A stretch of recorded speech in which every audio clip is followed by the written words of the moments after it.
Hi, today I'm going to talk about how to play beyond one octave in scales and arpeggios. Basically, to be able to master one octave scales and one octave arpeggios, you need to already know how to use your wrist rotation. And when you're playing beyond one octave, 2 octaves or more, you need to use more of your wrist rotation. One thing you need to understand is not to lift your elbow at any time.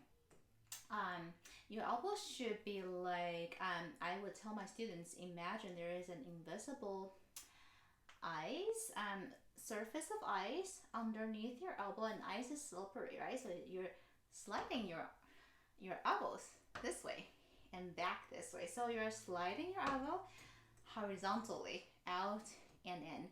So when you're playing one octave scales, it's simply using a little bit of wrist rotation. And when you need to play 2 octaves, okay, notice that I need to do this to get my thumb to the next C, okay?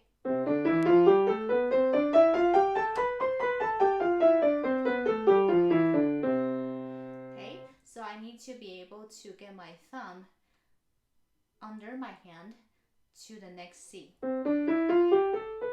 So that requires a little bit of more rotation of your arm towards the full board. Okay, so notice I'm doing a curve to bring my thumb from C to F. I do a curve motion, and after I reach F, I need to do another wider curve. So that way, see how this rotation brings my hand closer to the full board just a little bit. So that way I can bring my thumb to the octave higher C.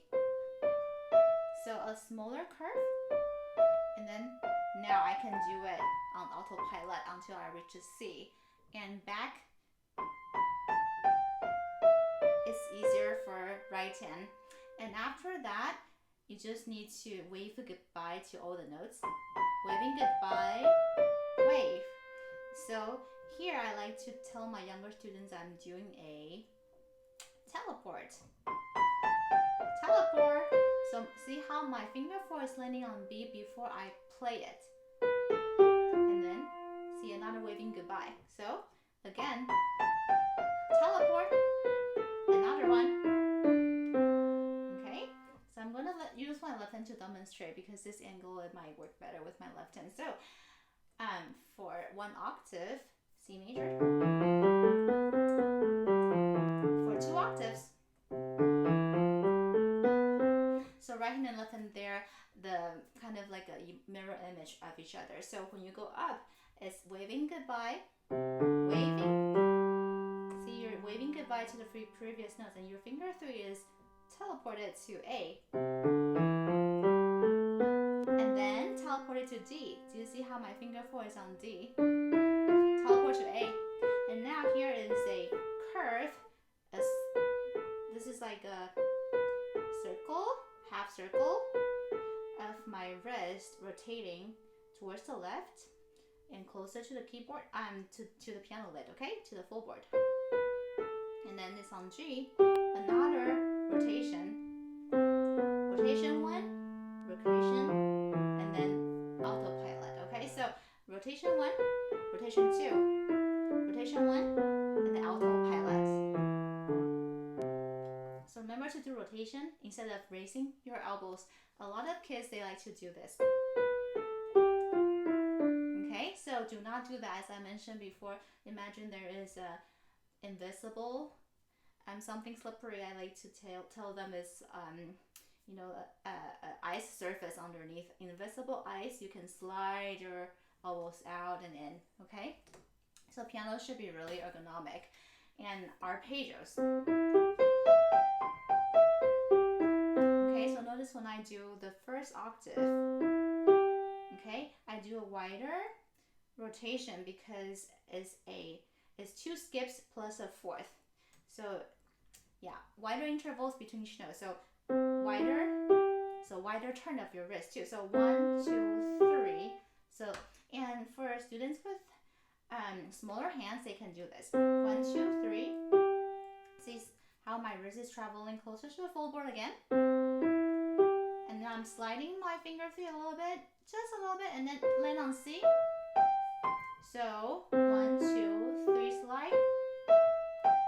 And then rotation the other way. A little bit of a counterclockwise rotation. And as soon as I finish each note, I basically want to get my fingers closer together so they are the most relaxed position.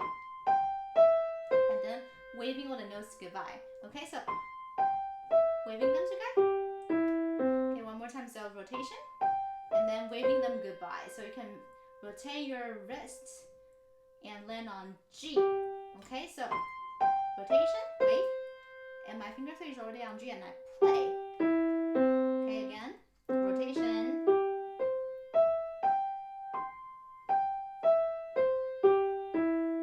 And for left hand.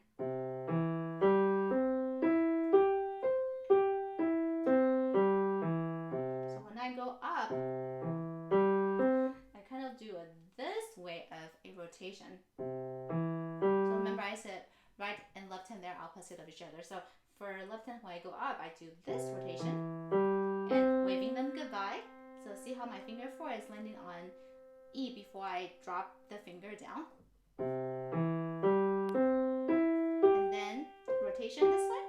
See how my wrist is rotating to the left and my hand is a little bit closer to the full board. So that way my finger 1 can be brought to the next C easily. Okay, and then for younger kids with smaller hand, you want to slide just a little bit so you can move your finger 1 successfully to C before you play it. Slide. Okay, I hope this helps. Okay, 2 hands together.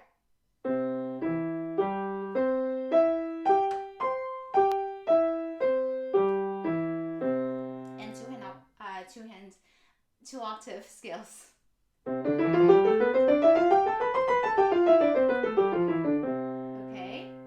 all right. I hope you had fun practicing your skills in arpeggios.